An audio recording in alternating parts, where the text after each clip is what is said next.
Hey, what's going on? It's Romeo. Yeah, we talked about a lot today. We had Carlos Mencia stop by. We also talked about spoiling your pets, man. They care about you so much. How much do you care about them? And then, of course, we talked about dating apps and I think the age gap when it comes to dating. So let's see what's going on. So we're talking about our animals, right? Like how they communicate with you.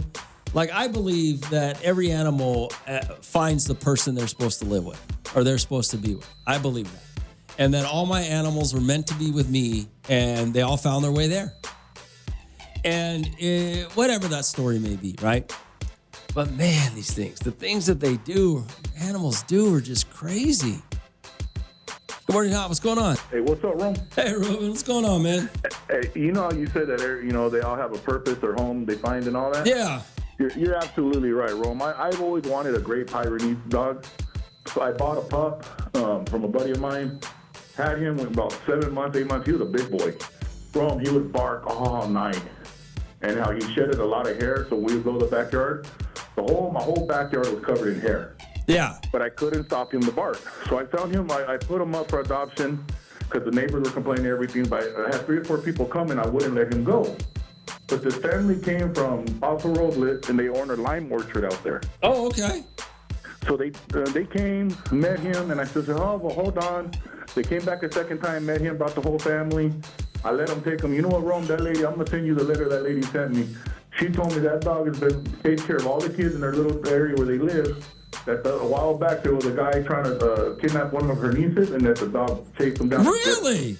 Wow. Yeah, she's like, thank you. Thank you so much. And he keeps the coyotes away out there when he barks all night. So they like his barking out there because they're in the middle of nowhere. Yeah, that's impressive. You know what I mean? So Yeah, I say, you're absolutely right. That was Every his animal spot. has its purpose and they have their home. That's crazy. Yeah, don't send me the letter, Ruben. I won't read it. But thanks for the story. Yeah, no, but you know what I mean? Like you said, Rome, every animal finds their home and their purpose, why they're there. You know what I mean? Yeah, it's crazy. Crazy. So, all right, Ruben. All right, Rome, late. Yeah, it's wild, man. It's wild. All right, 842-547-7. And then they just sit there and look at you like if they spoke your language, they would have something to say. Talking about our animals, right? Like how they communicate with you. Like I believe that every animal finds the person they're supposed to live with or they're supposed to be with. I believe that. And that all my animals were meant to be with me and they all found their way there. And whatever that story may be, right? But man, these things, the things that they do, animals do are just crazy. Good morning, Hot. What's going on? Hey, what's up, Ron? Good morning. What up, man? Hey, man, my wife, she has her little chihuahua that we've had for a couple years already. She just barely had a litter of puppies, and right now when we sit outside, like, smoking a cigarette or something on the couch on the porch, and we bring her out to use the restroom, and she wants to go back inside with her baby, she looks at us, looks at the door, and then looks at us, and she starts to grunting, and then we look at her, and we're like, you want to go inside and go with your babies? And then she starts scratching the door, like, Yeah. like, she lets us know, and then we have about 2 pits and 5 chihuahuas, or 3 chihuahuas, and they all sit by the door when they want to go out. You know what I mean? They bark and they make noise and they start running around in circles by the front door, like letting us know, like, hey, let me out. It's crazy. It's crazy how, because I have a dog, a little chihuahua that barks just one bark when she wants to go. That's the sound of the bark. The bark that I want to get out. It's crazy how these animals are. All right, man. Thanks for calling. And then we had a big pit. A what? He looked at himself. I have a big blue pit, and he looked at himself in the mirror, and he just kept looking at himself like, what the heck is this? And like he was looking confused, like is this me or something? Because I have a big mirror in my room, for my wife, so she could look when she gets dressed and stuff. That's and hilarious. Looking at him like turning his head left to right, like, who is this? That's great, man. That's great. All right, man. Thanks for calling. All right. 842-547-7. Like I said, man, these animals, I guess it's just funny, man, when you're sitting with these animals, the way they look at you, like they just look like they got something to tell you. So I have a couple of animals, right? And their characteristics are so amazing. Now, I have this cat that showed up at my door a few years ago and lives with me now. Like he just moved in. Like he knew this was the spot he was supposed to be, right? And he showed up as a kitten, but every morning, well, not every morning, 2 or 3 times a week, He wants to go out early in the morning. And he will sit right next to my head and just slightly touch me on my head to wake me up. Not aggressively, just real soft and gentle just to wake me up. These animals are amazing in the way that they do things. Already 42547-7, Rome. My dad has 2 Doberman dogs, and the female is overprotective of my dad. If he's sitting in the couch and I sit next to him, she goes right in the middle and barks until I get up. She is obsessed with him. Well, she probably spends the most time with your dad. That's pretty funny, though. But they look like they have something to say, like they could talk to you. You know, like, that was the other thing. I always thought this was funny, and maybe it's just me, you know. Sometimes, have you ever looked at your animals and thought to yourself, if they could talk to you, what would they sound like? Like, I had this dog years ago that for some reason I thought if she could actually talk to me in English, she would sound like a British school teacher. I don't know why I thought that. If you guys all go do that today. Every one of you listening, when you get home today, look at your pets, whether you have a dog or a cat, look at them. And just imagine if they could actually verbalize to you what you think the tone of their voice would sound like. What would they sound like? An old chain smoker? Maybe a British school teacher? What would they sound like? Oh, good morning, Al. What's going on? Hey, Ro. Hey, what's up? Oh, my God. So, as soon as you started talking about your dog sounding like a British school teacher, me and kids sat around and actually put a voice to all of our pets. Makes us think that they are British or English old man, but this is what's here. That's hilarious. The funniest thing is that you brought it up. I was like, oh my God, we have done that. Like, we have a big mastiff in our backyard, but for some reason, when we hear his voice, it would be like a little feel, because he's so, like, a big old teddy bear. Yeah, I was like, and then the kids just stop. I thought I was the only one that ever did that. That's hilarious. That's hilarious. All right. Thanks for calling. I appreciate it.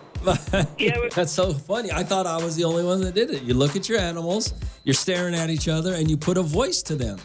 You put, an inflection, a voice, what you think they would sound like if they talk to you. We're talking about our animals, right? Like how they communicate with you. Like, I believe that every animal finds the person they're supposed to live with or they're supposed to be with. I believe that. And that all my animals were meant to be with me and they all found their way there. And whatever that story may be, right? But man, these things, the things that they do, animals do are just crazy. Good morning, Hot. What's going on? Good morning, Romeo. Hey, what's up? Talking about, animals and them finding their person. My dog was gifted to me. We actually met her the other day, and I got diagnosed with a medical, epilepsy, and my dog can sense, and I didn't train her or anything, but she can sense when I'm about to have an episode. Oh, yeah. It just was meant to be. She was gifted to me, and she just took on that role. So, she's my service dog. She wasn't trained to be a service dog? She just did? Yeah. Wow, that's impressive. Wow. She just did it. It just was her instinct with me. That's awesome. Every time something is about to happen, she comes and crawls on me, or she starts kind of barking but not barking. Yeah, that's awesome. And she wasn't trained to do it. That's incredible. That's incredible. Yeah. All right. She's my girl. She's very well mannered and everything. And with her breed, they say that they only choose one person to be their person. She's a Scottish Terrier. Uh-huh. And when they have that person, that's their person. That's great. That's awesome. Yeah, that's awesome. Crazy. Yeah, thanks for calling. I appreciate it. Right. Yeah, that's incredible, right? I believe that. I believe that every animal will find their home. Most of them, they find their home. They choose you. Is that what they always say? They choose you. You don't choose them. RD42547. Hey, Rome, I have two big cane Corsos, and my kids were playing in the backyard. Some guy ended up in my backyard calling my kids, and my dogs attacked him, dragged him around till I came outside, called the cops, and he got arrested for trespassing. Wow. That's impressive. My grandmother used to have a shepherd, German shepherd named Lady. And when we were little kids, we all go to my grandma's house and play in the front yard. There was about 5 of us. And Lady would hide behind the bushes. And if anybody ever walked near the fence, my grandma's front yard, because she was fenced in, she would come bat out of hell from behind those bushes. She would hide and wait. And it was crazy. These animals are crazy, man. They're just incredible. All right, so let's talk about... I want to make fun of my buddy, but I can't because I'm with him. But yesterday, I went to help a buddy of mine house. He's doing some work on his house, right? And what he's doing 2 different things. The first thing I knew when I was going over to help him with is, you know how you guys probably, if you have a 2-story house, you usually have a space under the stairs.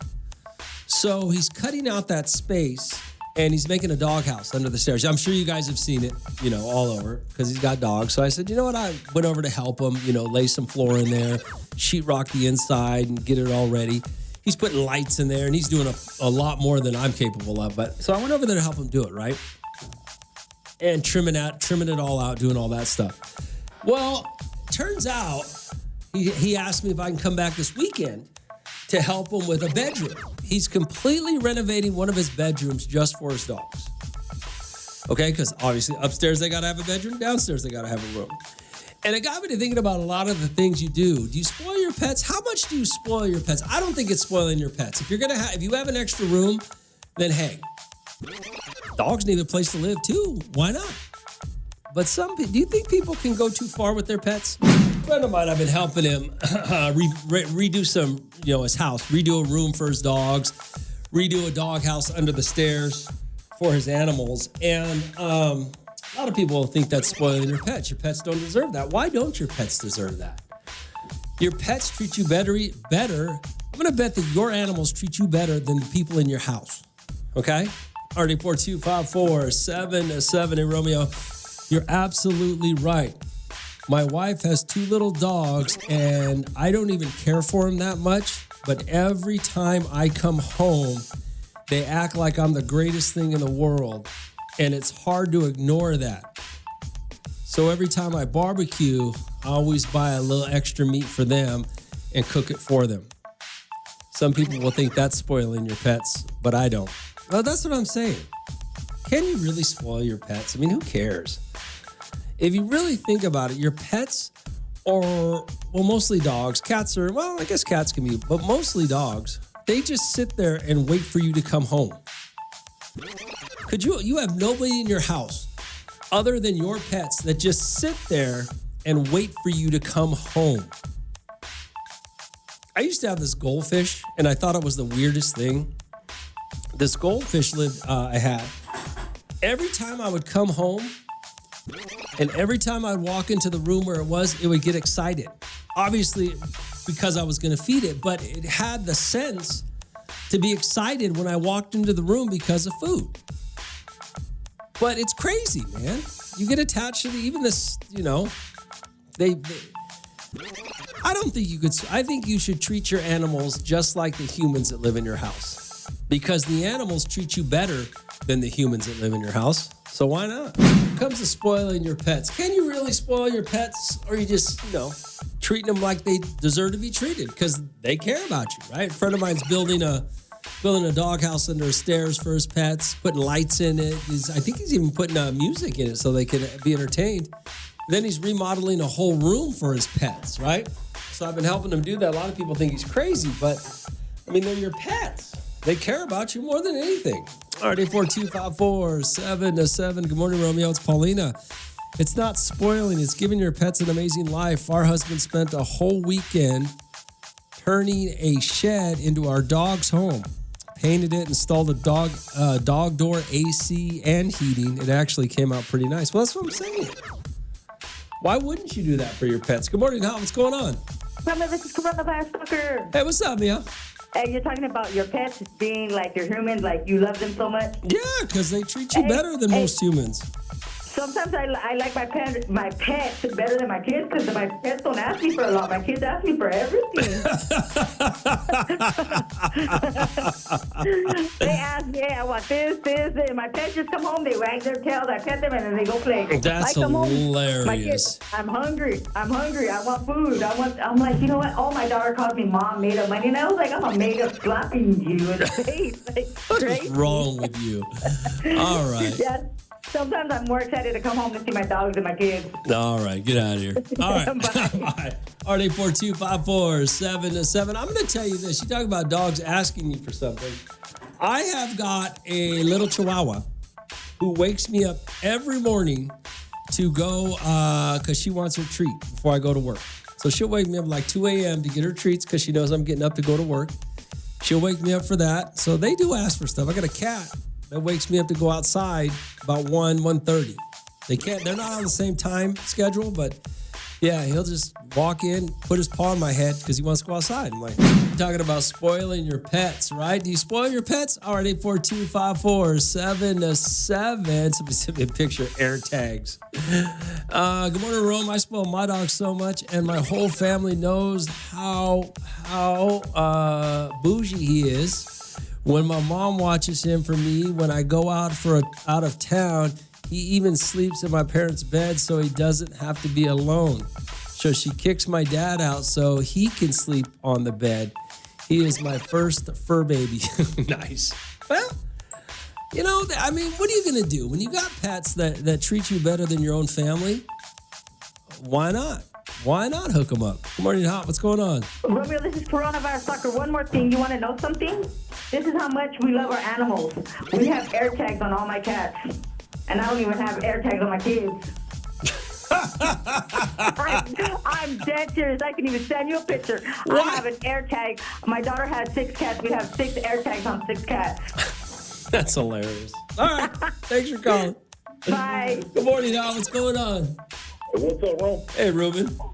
Hey, one of my neighbors was tripping out because I got these big old containers that I'm going to build for them. I'm putting a AC unit in there, and I'm going to put a heater for the winter, and carpet, and then that plastic stuff where they can walk through, just, make them a nice, comfortable home, insulated and everything. Sure. And he was giving me a hard time, and then I told him, dude, my chickens even got misters on them for the summertime, turn on to keep them cool. He goes, oh, hell no, you're doing way too much. I said, hey, they're my animals. I said, my chickens give my eggs, and my dogs take care of my family. I know, that's funny. Why wouldn't I cater to them? Plus, when I come home, no matter what the day's gone by, them dogs always make you smile. Exactly. My dogs always do something, you know what I mean? Like, I got 6 dogs, you know what I mean? And 3 inside and 3 outside, so, I mean, they're always right when I pull up, and it's cool. Like you said, there ain't anybody ever sitting there greeting you like your dog. I know, that's what I'm saying. That's what I'm saying. The animals are happy I to open be that home. front door, and the first thing that's waiting there is them dogs. Exactly. So, Exactly. I'll cater to my dogs. So I even spend more money on my dogs when I groom them. It's $100 a pop, you know what I mean? I ain't spending that much money on the old lady's hair room, so, you know what I mean? Damn, Ruben. Get out of here. When it comes to spoiling pets, I forgot. Big Boy's got a beautiful dog. His wife's got a beautiful dog. Hey, Rome, I can't stand her, but she always wants to hang out with me. Now she sleeps in my bed. What a gangster I turned out to be. Little labrapoodle, whatever those are, labradoodles. Yeah. But you can't, here's the problem. Just think about it in this context when it comes to, you had the worst day of your life at work. Just boss riding you, everything went wrong, and you come home and sit down, and all that dog or that cat or whatever your animal just wants to sit there and love you. That's all they want to do. They don't want anything else out of you. Does your spouse do that? Good morning, Hot. What's going on? Romeo, I got 2 pets, and they're like family. Yeah. Every holiday, we take a family photo, with matching pajamas, and for the last 4 years, my wife has got the dogs a pair of pajamas. That's so funny. So they're in the picture with us.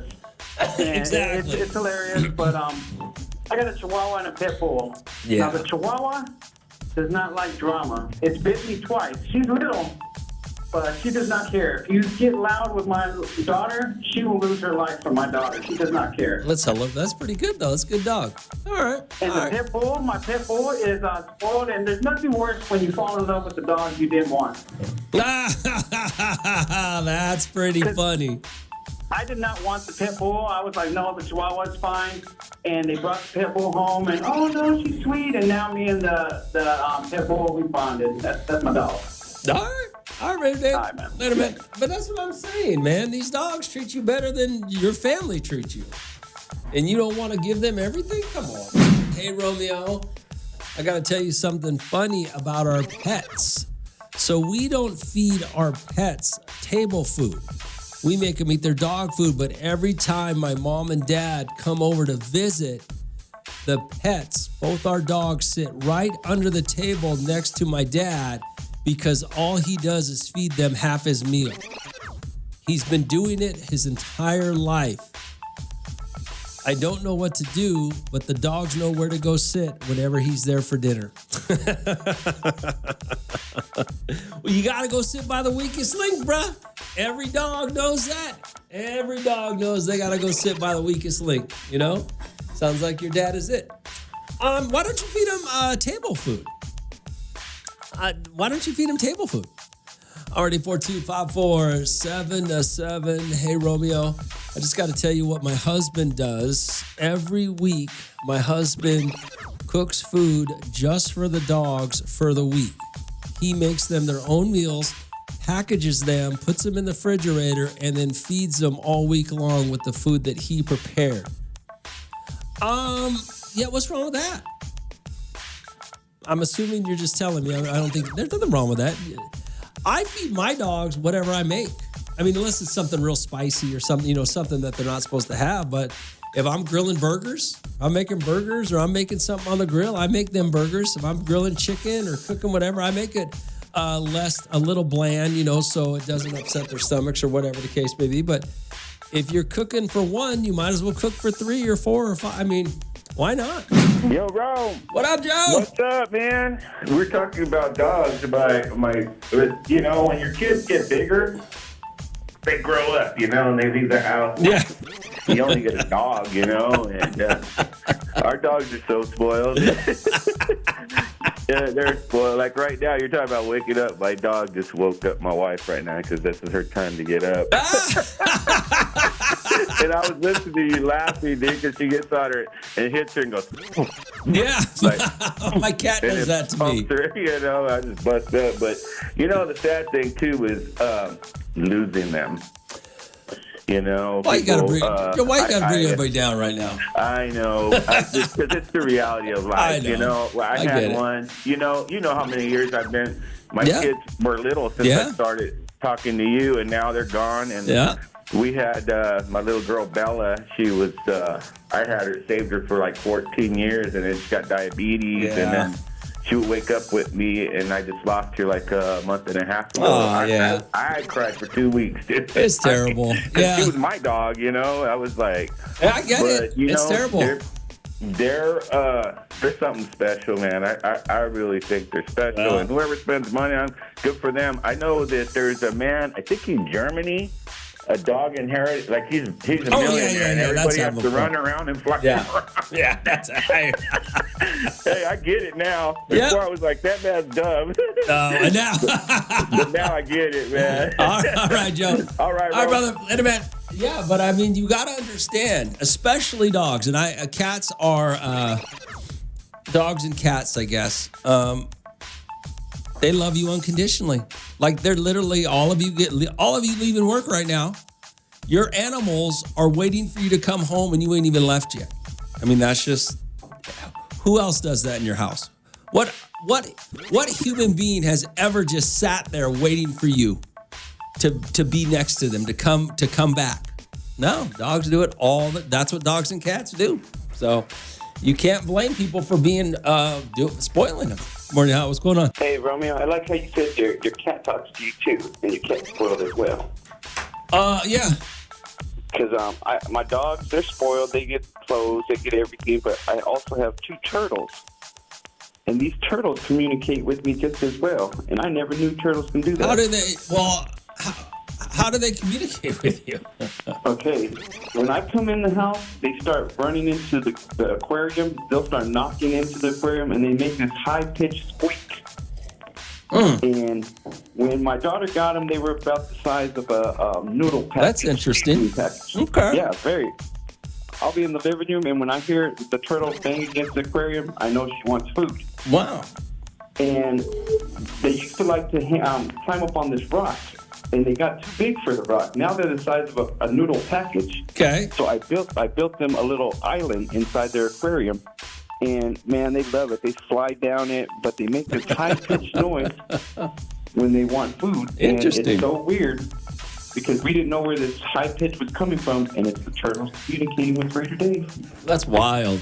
Well, I had a goldfish that every time I would come home, it would come to the top because it was hungry, and it would act like it would, like it was going to jump out of the whatever it was, the tank. But so I figured it saw me come home every day. So yeah. And as well as my dogs waiting for me at the door, my aquarium's by my door. My dogs are going crazy, and the turtles are banging against the glass. Everybody's happy to see Raider Dave. That's hilarious. All right, Raider Dave. Later. I don't know, man. Animals are crazy. Animals love you unconditionally, so why would you not spoil them? Why would you not? Carlos Mencia is going to be in town over the Fox Theater, and we've known Carlos. Well, I've known Carlos for a long, long time. And so he's stopping by straight out of Vegas. What's going on, man? Well, I tried to come here on Wednesday. Yeah. And, dude, literally, bro. Like, you know when you're on the freeway, and then I looked at my phone, and it went, and it said the El Cajon Pass. Yeah. And, dude, the cop drove by me. So at first, I was like, no, he's going to pull me because he's going to stop. He's going to close it. Right? So I was like, no. And then he went past me. I was like, no, he's going to close it. Oh, bro. Right before whatever freeway goes, like before you get at Gorman, I guess, where it goes all the way to Lancaster, whatever that freeway is. The 136? The 130, yeah, something like that? 140 something, yeah. Bro. And then it started to snow, and I was like, no. And then I pulled over to the cop, and I was like, is it an accident? And he goes, no, we're going to close it down for a couple hours. Really? Like, it's just too, so I saw the photos. The photos were crazy. So then last night, we did. So I have a residency in Vegas. So every Wednesday and Thursday at 9:30 we do a show, and then after we go downstairs and do karaoke. So I left there at about 1:30 just to make sure I didn't want to drive, crazy because there was another warning. Mm-hmm. And right by Tehachapi, bro, ice hydroplane, dude, and I hydroplane where it was like there was a truck to my right, and there was like a little cliff to the left, bro. I swear to God, for a half a second, I was like, I am not going to die in Tehachapi. Well, no. This is not. And right now, like, everything's going good. My residence Vegas is rocking. I'm selling out. Dude, I haven't been in the Fox in forever, dude. I'm like so excited. Selling out. I'm writing a movie because, somebody's paying me to write a movie. Somebody's paying me to write a TV show. And I'm just like, so I'm driving like, man, my life couldn't be better after everything I've been through. People coming up to me telling me sorry, I love you now, and I'm gonna die at Tehachapi.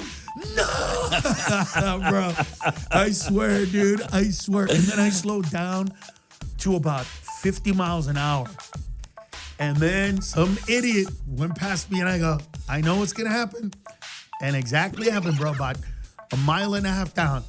He's on the side of the road. Spun out. Yeah, spun out. Yeah. And I felt bad for the guy, but I was like, bro, the minute you see ice, or you tiger Yeah, blade. Just that ice is terrible. slow down, bro. And sometimes that black ice, you can't see it. It just, all of a sudden, you're just spinning. You don't even know what you're doing. And you can't put your brakes on because No. putting your brakes on actually makes you skid more. Yeah. So it's kind of like banging a really, really heavy person. You're just there for the ride. You know what I'm saying? You're just there for the ride, bro. I don't know what this is. I got motion sickness, but I'm here for the ride, man. I'm here for the ride. That's and by the way, hilarious. for anybody that's going to get mad, in certain circumstances, I'm the fat one giving the ride. So let's just throw that out there. I don't want anybody to be like, he's fat shaming people. Carlos Mencia, man, you've been coming here for 20 some, over 2 decades, man. Dude, forever. 25 I years remember doing forever. Is this where I did a show in Oildale long, like over 30 years ago? I think so, bro. Yeah, it's been a long I think so, time. bro. And I'm, like I said, bro, like, to be going back to the Fox again right now is just...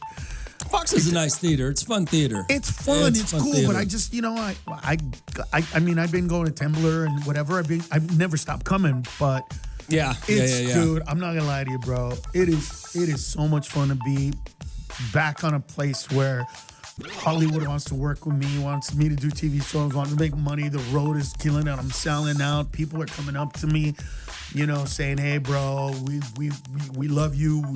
We were gone. We're so sorry. We believe, blah, blah, blah." That's Hollywood. Dude, That's Hollywood. it's so good, bro. Yeah. Well, that's good to hear. All right, hold on, Carlos. Let me keep you around for a little bit. We'll talk a little bit about what's going on. Carlos Mencia is here. He's performing tonight at the Fox Theater. Carlos, what's going on?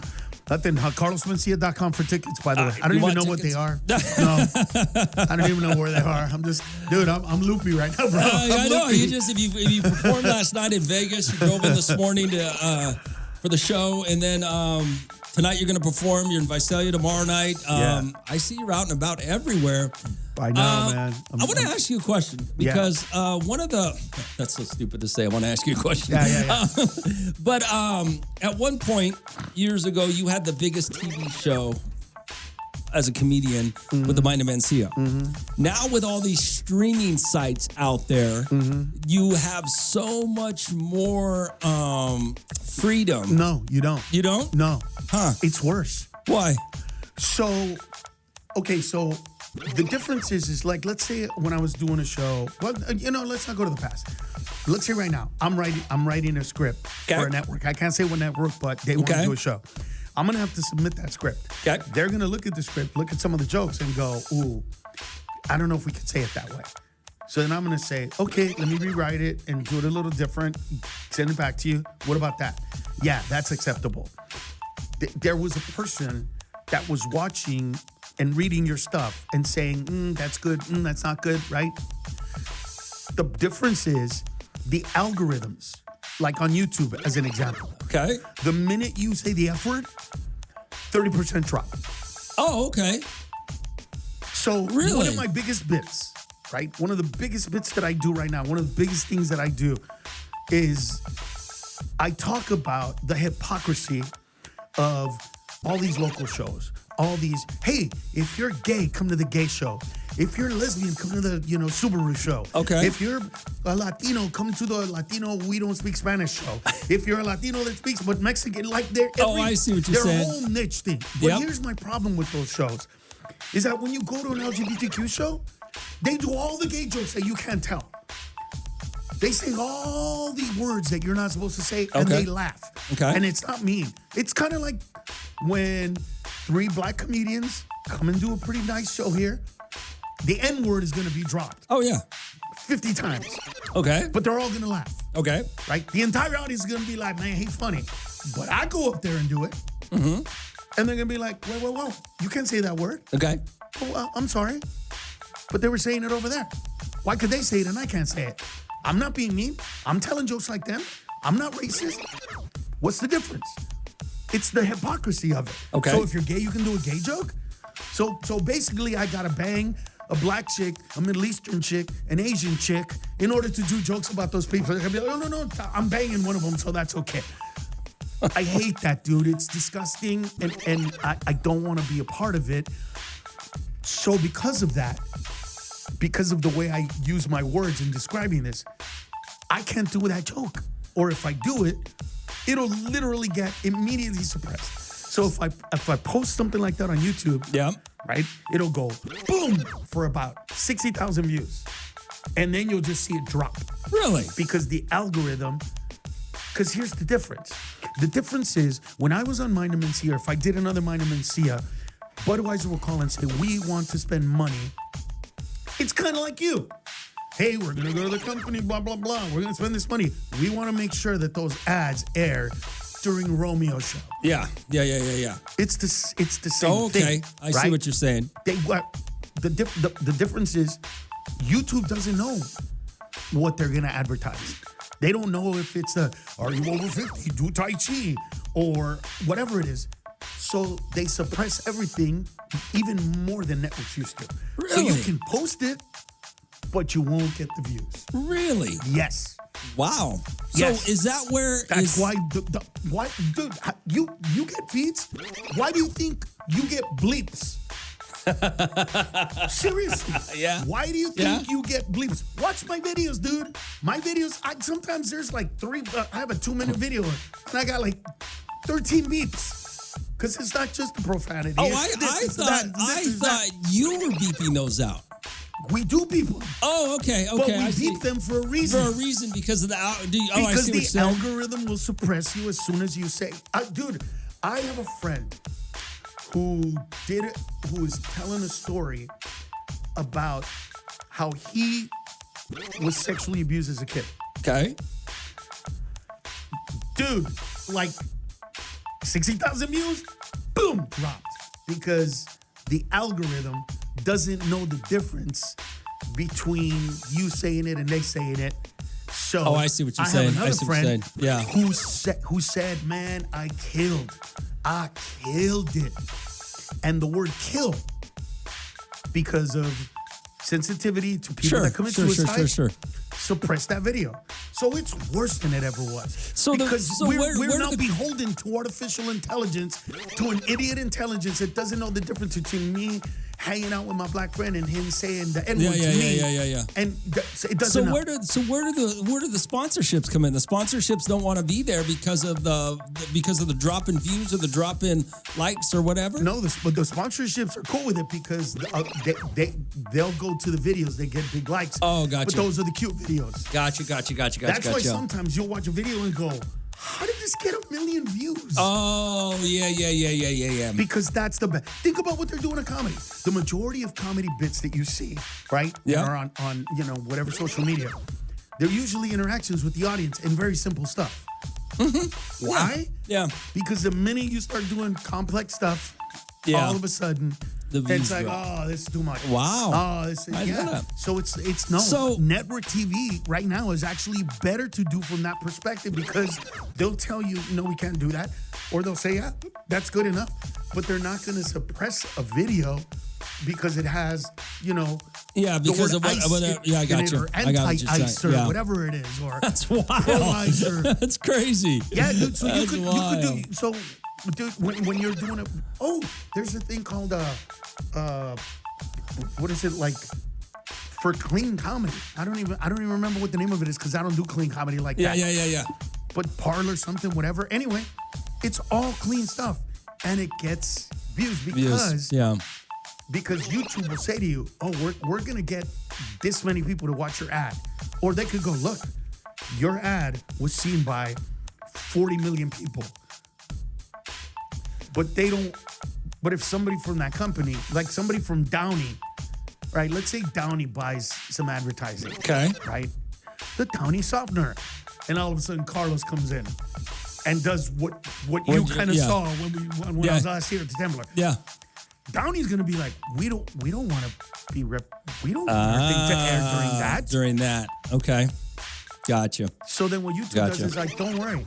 Those videos don't get monetized. Wow. So that's what they do. So it's worse, bro. It's horrible. Wow. What YouTube? Because they started out different. When they started out, it was like, do whatever you want. This is the unfiltered. This is where you can say whatever. And it was awesome. And now that artificial intelligence is like, he said he killed. Yeah, on stage. Not a person. It doesn't differentiate. It does not understand the nuance of it. It doesn't understand. So And I know this because I do a joke about how I grew up Catholic, the whole priest thing. Oh, yeah. I do a joke about that. Yep. And I literally was told by an employee from there, dude, you have to reword that entire thing because the algorithm will suppress it immediately. All right, I want to ask you a little bit more about that. Carlos Mencia is here. Like I said, he's performing tonight at the Fox. If you go to carlosmencia.com, you can get tickets or go to the Fox. Go to the Fox. We know how Bakersfield is. We're last minute. We'll just go tonight. Yeah, show up, whatever. Show up and have a good time. Carlos Mencia is here. He's at the Fox Theater tonight. What is it, 7 o'clock show, 8 o'clock show? 8 o'clock. 8 o'clock show. Now, for those of you that don't know why Carlos is here, I've just known the guy for 25 years. Forever. Forever. So that's why he's here.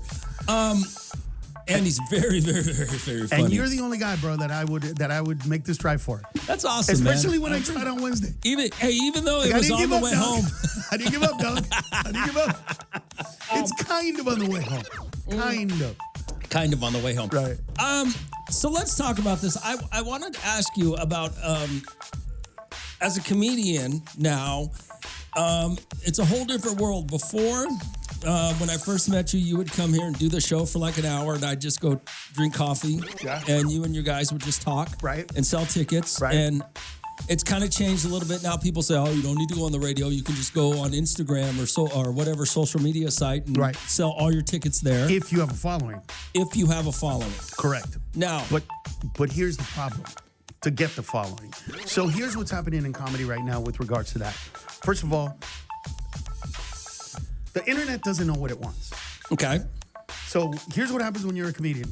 Hey man, I want to represent you from a social media aspect. Oh yeah. Oh, we're gonna grow your followers. Oh yeah.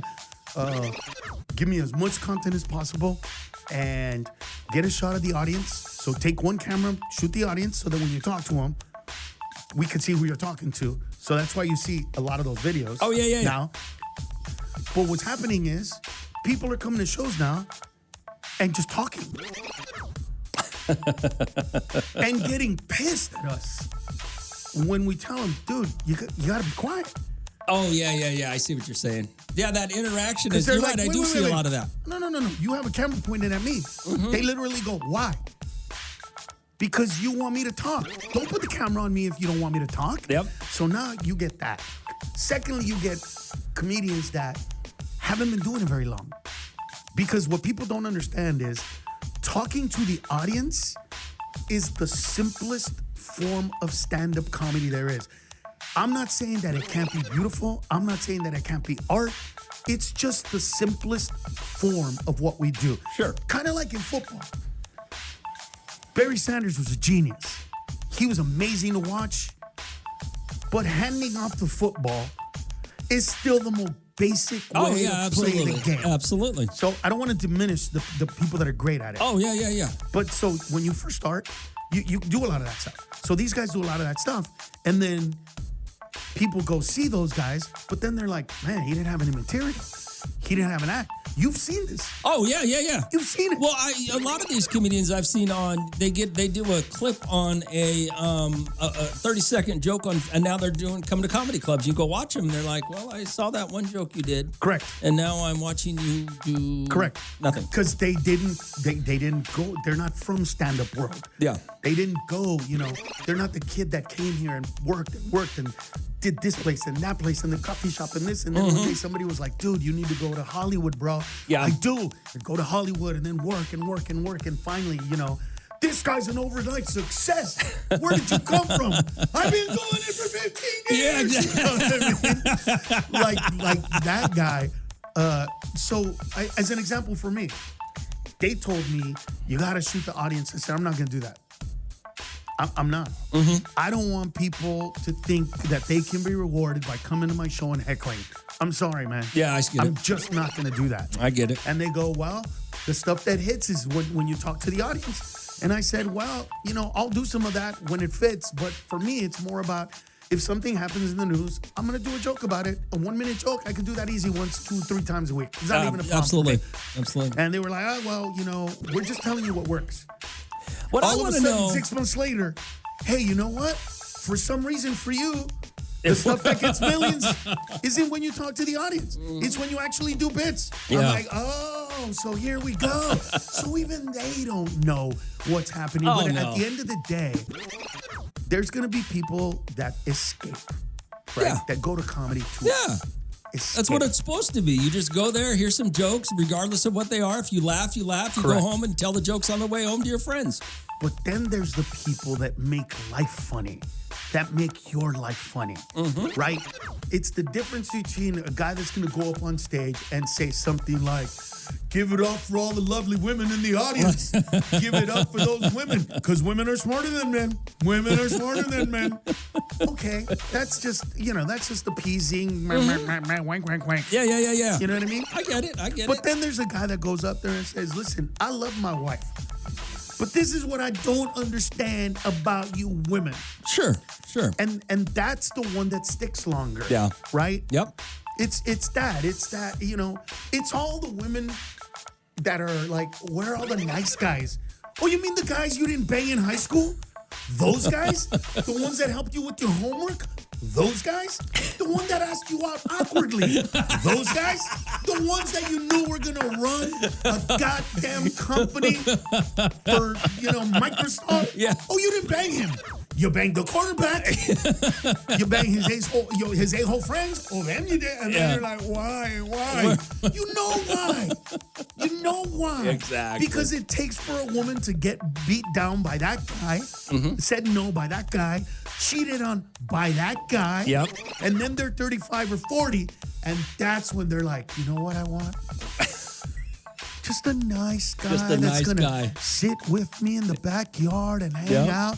And that's when they'll appreciate that guy. Like I'll give you an example. To all the men in this room that like going to strip clubs, you want those girls to pay attention to you? Don't ask for a lap dance. Don't tell them they're beautiful. Don't tell them they're amazing. Look at them and go, you're all right. You're all right. Bro, I know it sounds like no. Dude, I was hanging out with Pablo Francisco not too long ago, and he's like, I like that girl. I'm like, what's wrong? We're at a club. And I go, call her over, bro.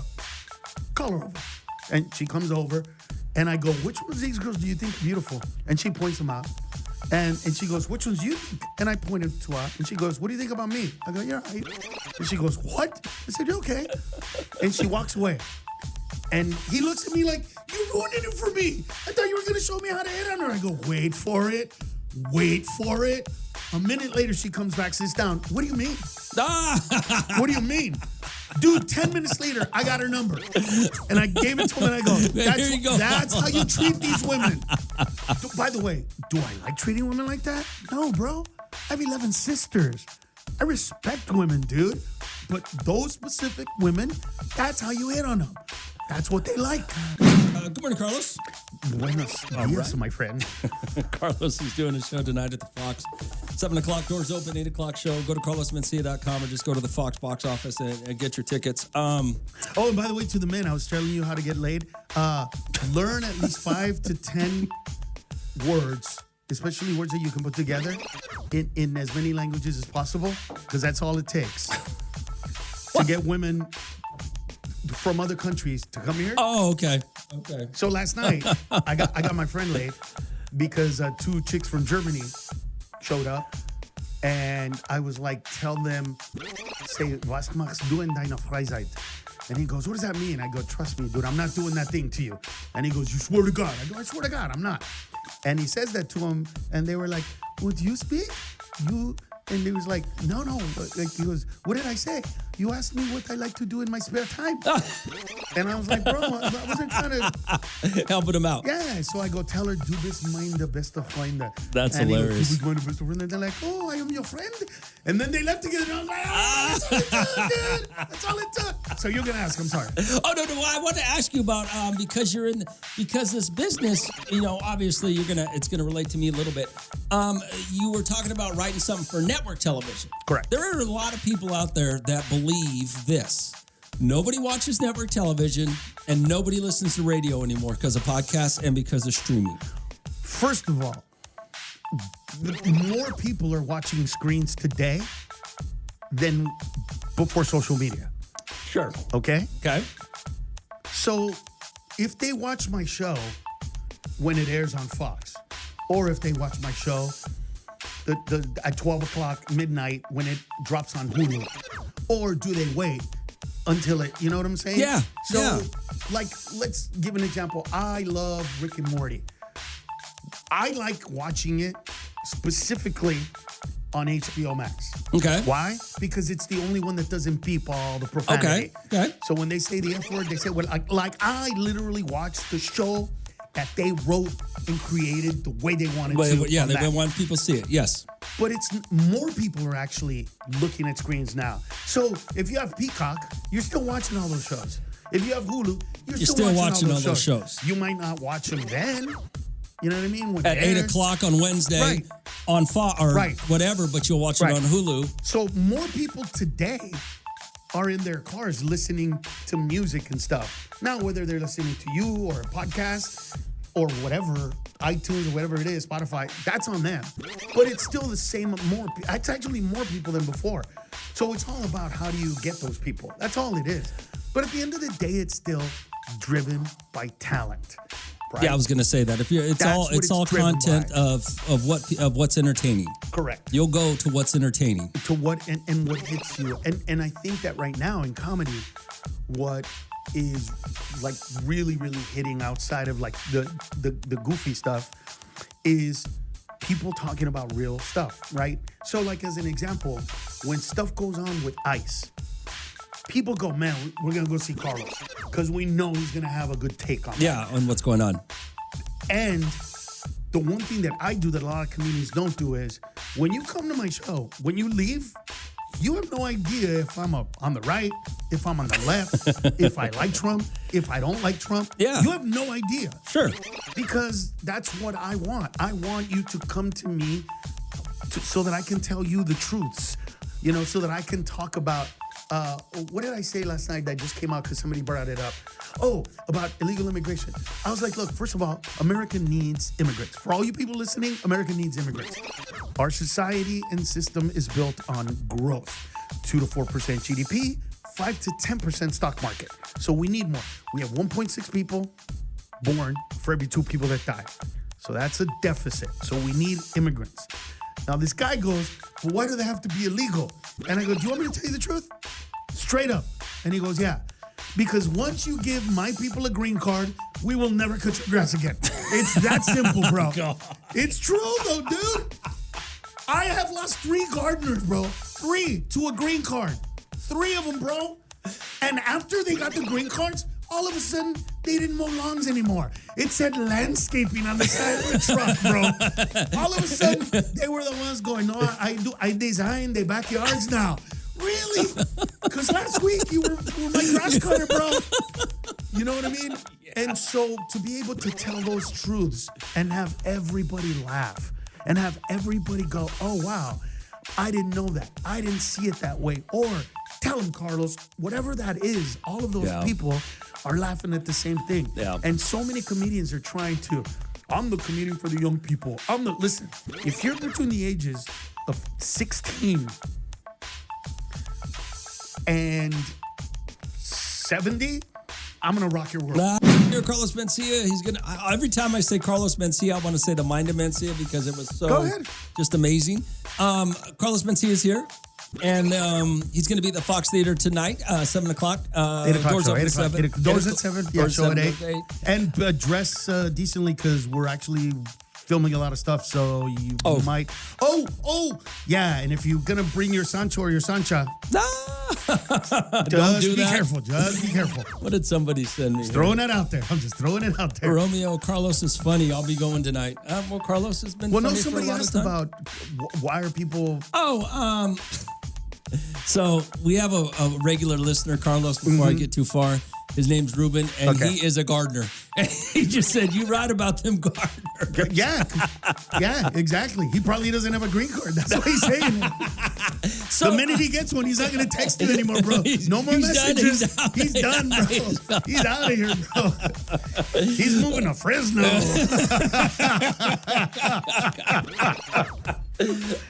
Somebody was asking about jokes. I mean, all these comedians getting in trouble for the jokes that they're saying nowadays. When back in the day, it was Hey, Rome, please ask Carlos why the comedians get hate on nowadays for saying jokes. So a couple of things happened. Number one, we got lazy as comedians. Okay.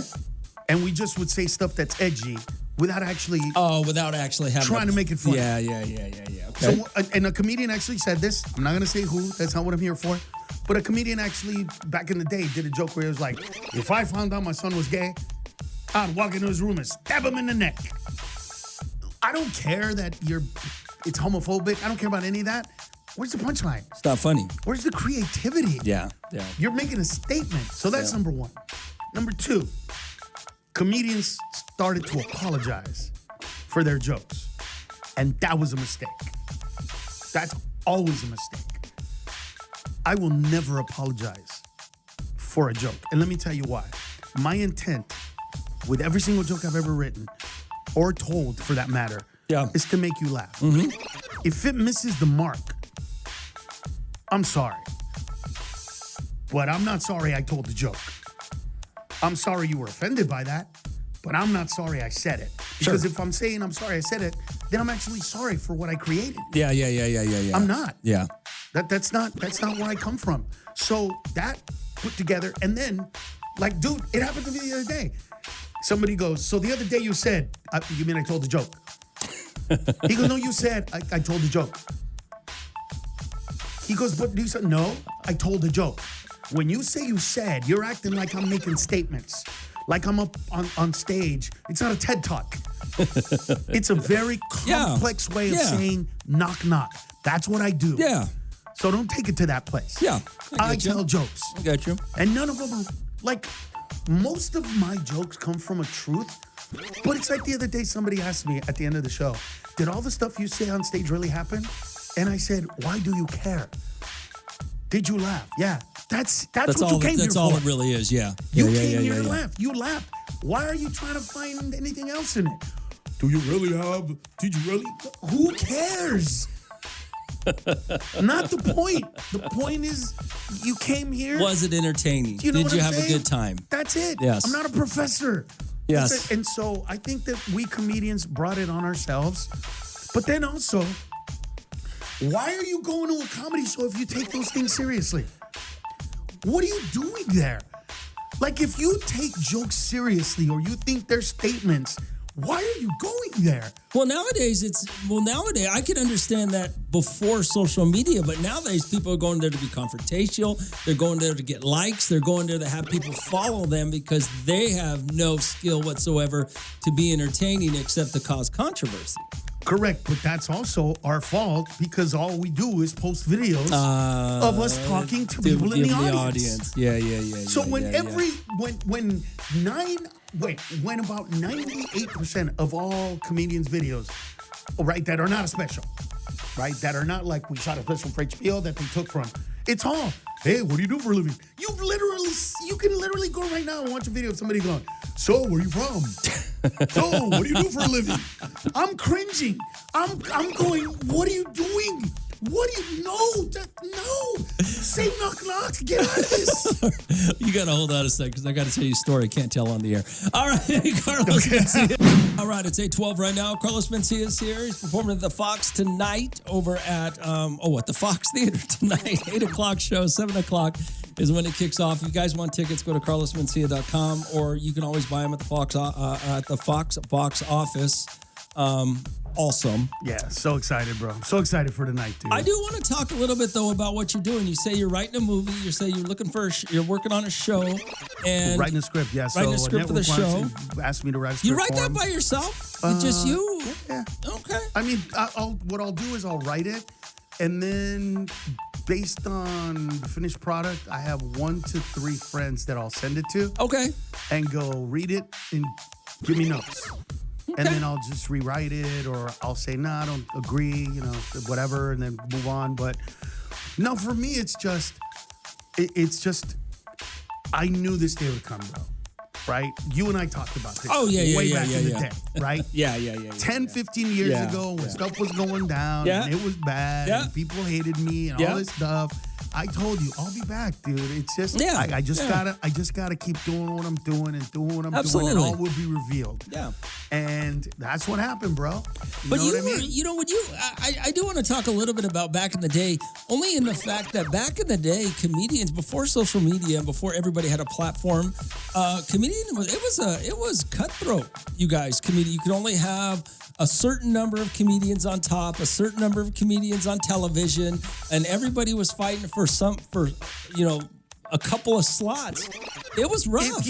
If you were of color or ethnic, okay, white comedians didn't. Never didn't have that problem. Because Women, that's like women had that problem though too, also, right? Women had that problem. Women but had not that as problem much also. because, from what I know, no female comedian was ever told by the big four networks, right? Fox, CBS, NBC, and ABC. We have our female show. Okay. But I heard Yeah. we have our Latino show. Yeah. Or we Yeah, have yeah. our Latino project. Yes. I'm sure It was rough. white comedians never heard we have our white show. We only got one.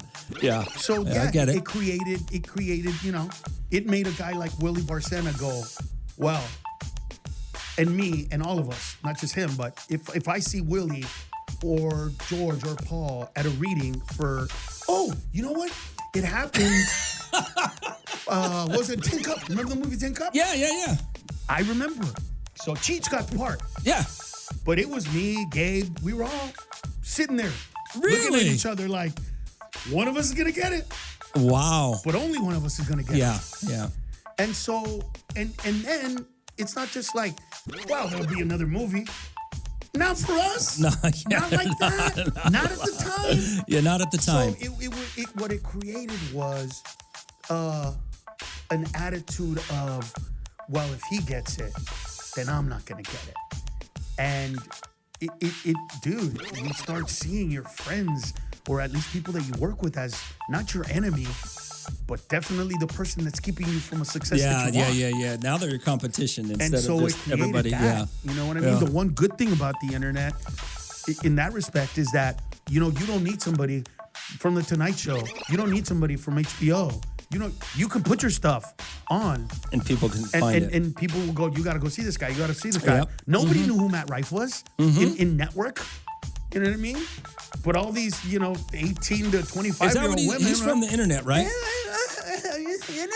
And that's what it was. He blew up on the internet by putting up stuff where he talks to audiences, and that, Yeah. and it grew and it blew up, and that's, good for him. I hope he has longevity. I hope he's talented. I pray to God, bro, for a guy like him, that he's so young that his career kind of goes long, that his talent is good enough that he's not a rich, depressed dude. Because that's the worst, bro. How old were you when you started? How old were you when you were the top guy? 35.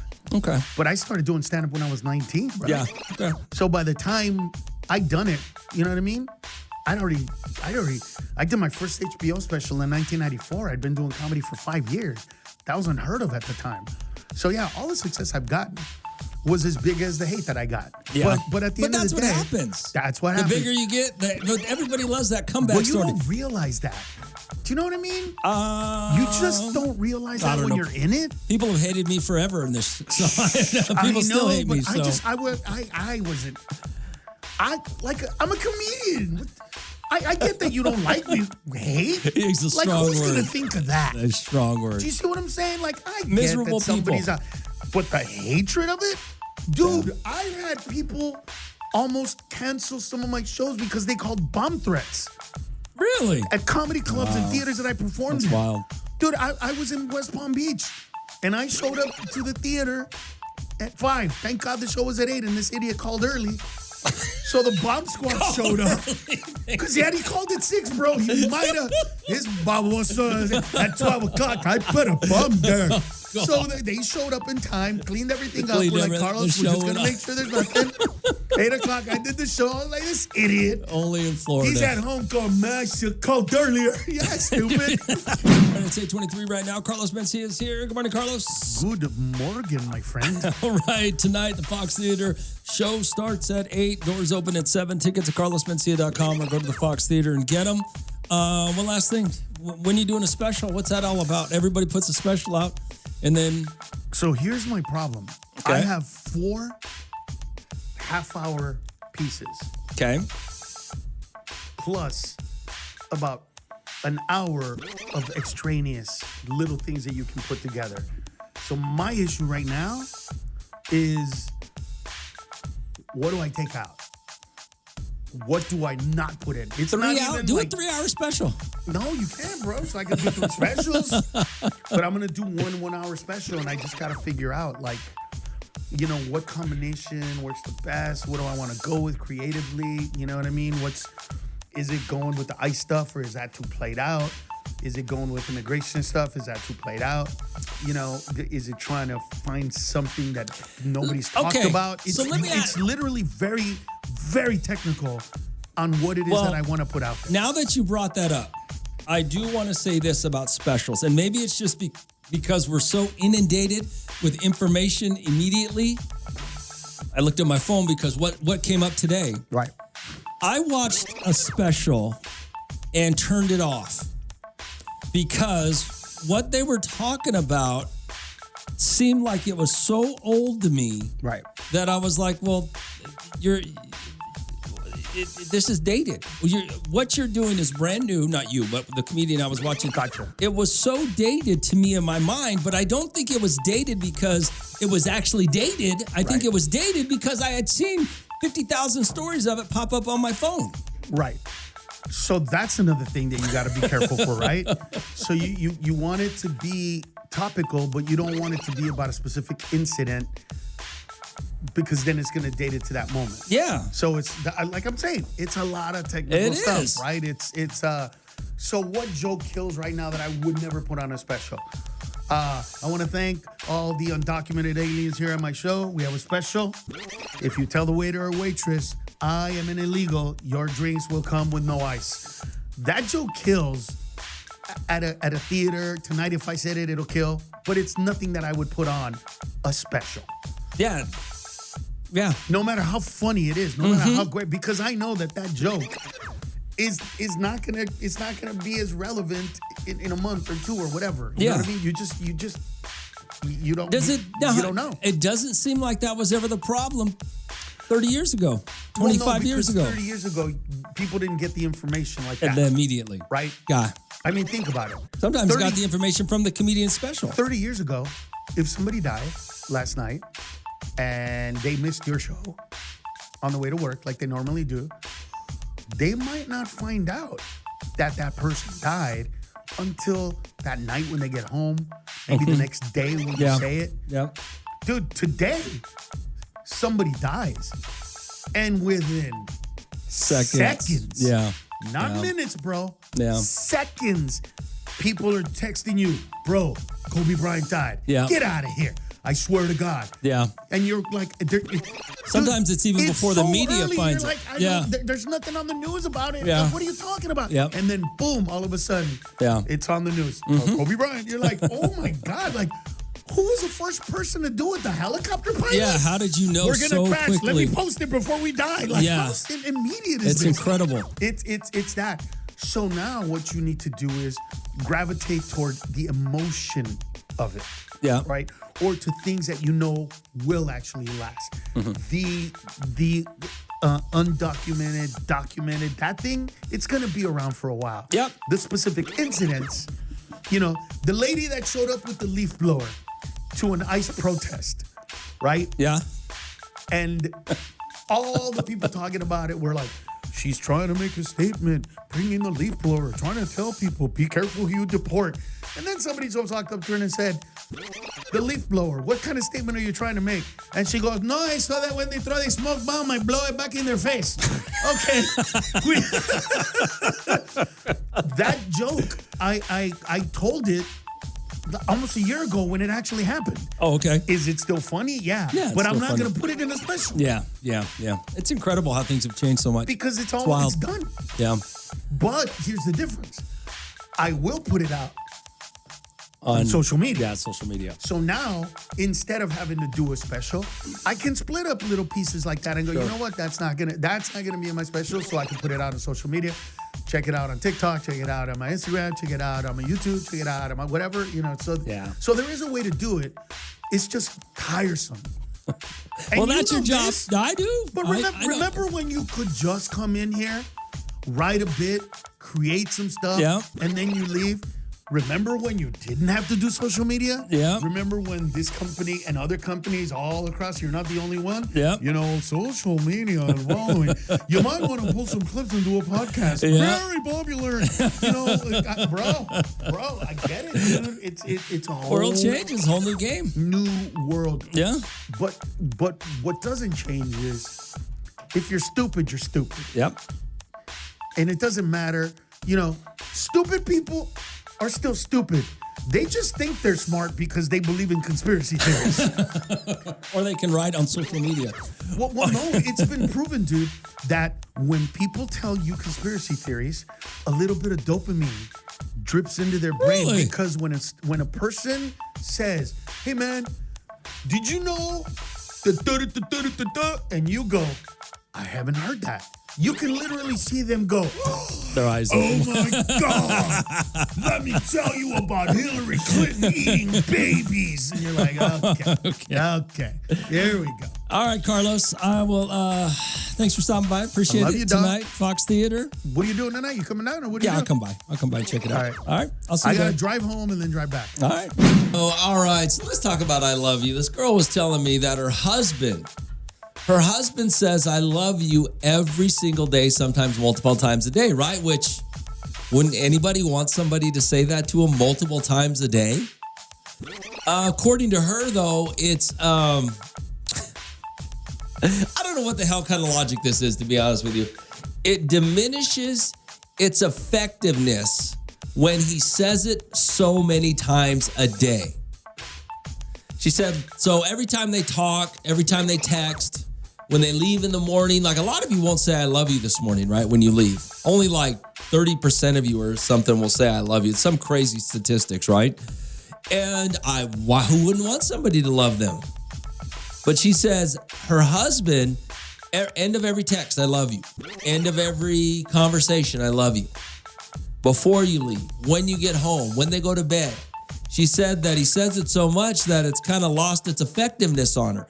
And I think she's crazy. But maybe she's not. Or she just doesn't love him. I'm not even really sure. Maybe she's not an emotional, sentimental type of person. I just don't know what to think about it. How many of you women don't wish your husband would tell you he loved you more? And she wants him to say it less. Already 4254777. Wow. Well, I mean, the text, maybe the text messaging thing, maybe because he says I love you after texting, after having a text conversation when it ends. Maybe that's doing too much. I don't know. I really don't know. Already 4254777. I think somebody's saying they love you, the more the better, right? So it was kind of funny. A girl was telling me that she thinks her husband tells her that he loves her too much. Not that he loves her too much. He says, I love you too much. Like going to work, getting home from work. I guess after every conversation on the phone, text messaging, I love you. After text conversation. So I guess basically every interaction she has with her husband, he finishes it with, I love you, which I don't see why that's a problem. But she was telling me that she thinks it's too much, that it kind of devalues the I love you because he says it so much. Can you ever devalue an I love you? I mean, can you ever really say it that much? Already 4254777. Hey, good morning, Coach. I don't need to tell my wife I love her, but I don't need to tell my wife I love her. She knows I do. Well, okay. It's easy to go the other way with it, right? I love you. You don't say it enough to the person or to the people you care about the most, right? But can you really say it too much? I don't know what this chick's problem is. Hey, Rome, that girl is going to regret it when her husband stops telling her I love you. She should be happy she tells her all the time. And that's what I'm saying. I mean, can you go too far? The only thing that stood out when she was explaining this to me, the only thing that stood out to me was the fact that after they have a text conversation, he says, I love you. Like when the text conversation is over. Maybe that's doing too much. Maybe not. I mean, really, can you ever do too much? Can you ever say I love you enough? I don't know. Apparently, according to her, you can. Her husband does it. All right, so this woman was telling me that she thinks her husband says I love you too much. And basically the way she broke it down for me was, she said it's after every interaction they have together, whether via text, via phone call, via in person, he always says, I love you. And she says it kind of devalues it a little bit because he's always saying it. Maybe it's the way he says it. Already 4254777. Yo, Rome, that woman is ungrateful. I used to do that when I was married. I just wanted to make sure in case anything ever happened to me, my last words were I love you to her. Oh, see, that's why I said I never thought you could say it too much. Good morning, Al. What's going on? Hey, Rome, my opinion, I believe if somebody tells you they love you, I mean, yes, you can say it back, but I don't feel maybe you have to all the time, you know? They're expressing their feelings to you, so a good, like, all right, thank you for telling me you love me. You know, I think that's what I do sometimes. And sometimes my wife look at me like, say it. I'm like, well, I love you, but I mean, it's honestly like, I feel like she's telling me she loves me, so thank you. You know, I'm not taking it any less. I'm very thankful for it, and I feel like just because one person says it, are they forcing you to say it, you know? Well, that's just, I mean, I don't know. I never occurred to me that there were people out there that actually had an opinion about the phrase "I love you" in a negative way. Yeah, and I mean, it's not negative. It's just like no, but I get what you're saying as far as negative. I mean, just she like this girl was telling me she thinks her husband says it too much, and it devalues the phrase to some extent. But I didn't know you could ever devalue "I love you." I believe so because if my wife tells me she loves me all the time, that's where I started to be like, dude, okay, thank you. You know, I appreciate it because I don't want to devalue my I love you. So okay, all right, man. Later, brother. I don't know. I don't have the answer for you. Except for the fact that it never occurred to me that you could say I love you too much to somebody that you actually are in love with. I don't know. Can you? She thinks her husband says I love you too much, and it kind of devalues it, diminishes its meaning because of how much he says it to her. He says it multiple times a day to her. I don't know how that's even possible. Already 4254777. Yo, Rome. Ain't nothing wrong with that. Maybe he grew up or had a past relationship. Oh, excuse me. Where he didn't ever hear it much. So he wants to make sure she knows and gives her the reassurances that he never got. Yeah, I don't disagree with that. I don't disagree with anything that you guys have said about it. I don't understand how you could say I love you too much to somebody to the point that it bothers them. I mean, unless it just comes across as needy, but it's your husband. Your husband, you don't want your husband to come across needy towards you? I don't know. It makes no sense to me. Already 4254777. Good morning, Al. What's going on? I think he's cheating. You think he's cheating? She, whatever. You doing some you can't get that. Yeah, they cheating. Who do you think's cheating? Her or him? It's a damn shame what happens to that dog. They cheating. When you already put yourself, they cheating. God bless that. All right. Why is it always going to come down to cheating? I don't know that anybody's cheating. All right, 4254777.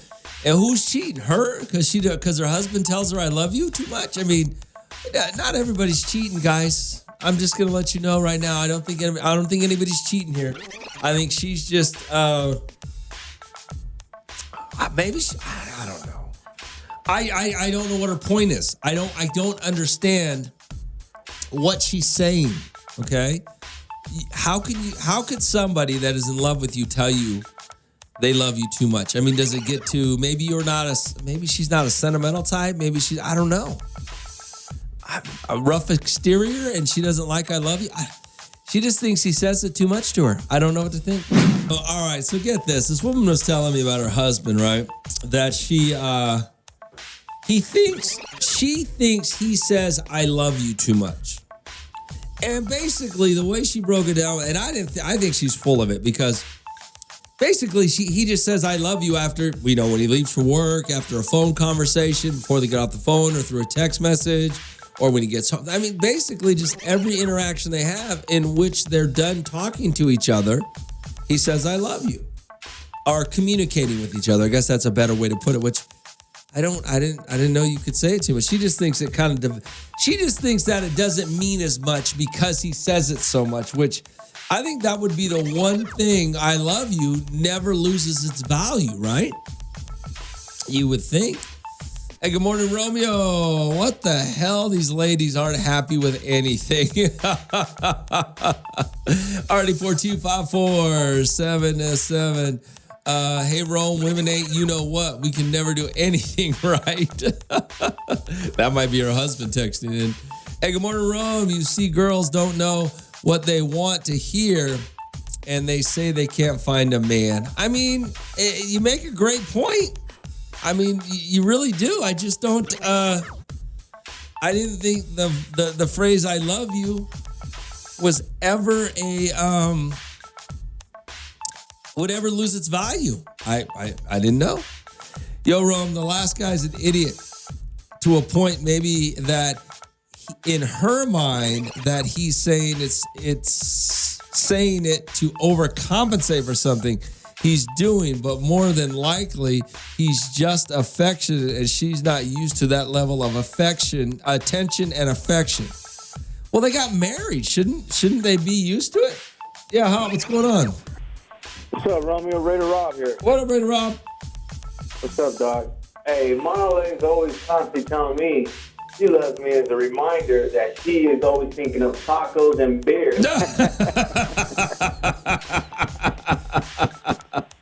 Oh, damn. All right, Raider Rob. So, you know what? So I'm cool with it, you know what I mean? Of course you are. All right, Raider Rob. Already 42547. I didn't know you could say I love you too much. I didn't know that would actually drive somebody, I didn't know that would actually bother somebody. Romeo in the Morning. Every morning. On Hot 94.1.